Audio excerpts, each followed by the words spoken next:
Printing press والے پروپیگنڈے کا جواب بتا دیجئے. دیکھیے اس کا جواب صرف اتنا ہے کہ وہاں کے علماء نے، خلافت عثمانیہ کے مفتی اعظم نے صرف اتنی بات کہی کہ جو مذہبی کتابیں خصوصاً قرآن کریم ہے اس کو پرنٹ نہ کرایا جائے.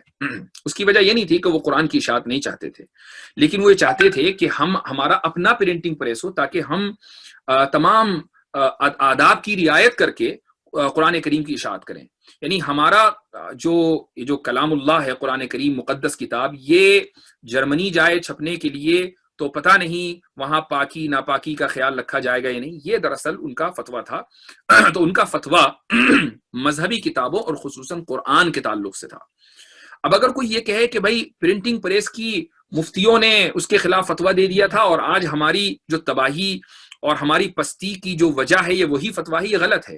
اس لیے کہ انہوں نے جو فتویٰ دیا تھا وہ دنیاوی کتابوں کے بارے میں نہیں دیا تھا. ہم جس پستی کی بات کر رہے ہیں وہ مذہبی پستی نہیں ہے. ہم تو اپنی سائنسی پستی کی بات کرتے ہیں کہ آج ہم جو مغربی ممالک ہیں وہ پوری دنیا پر حکومت کر رہے ہیں، ہماری حکومت نہیں رہی. کیوں نہیں رہی؟ چونکہ ہم ہتھیار بنانے نہیں جانتے، ہم سائنس میں قیادت نہیں کر رہے ہیں، ہم میڈیکل سائنس میں قیادت نہیں کر رہے ہیں، انجینئرنگ میں قیادت نہیں کر رہے ہیں. تو نہ تو مفتی صاحب نے استنبول کے انجینئرنگ کے تعلق سے فتویٰ دیا تھا، نہ سائنس پر فتویٰ دیا تھا، نہ انہوں نے میڈیکل سائنس پر فتویٰ دیا تھا. جو فتویٰ تھا وہ قرآن کریم کے تعلق سے تھا، اور وہ بھی اس کے تقدس کو سامنے رکھنے کی وجہ سے تھا.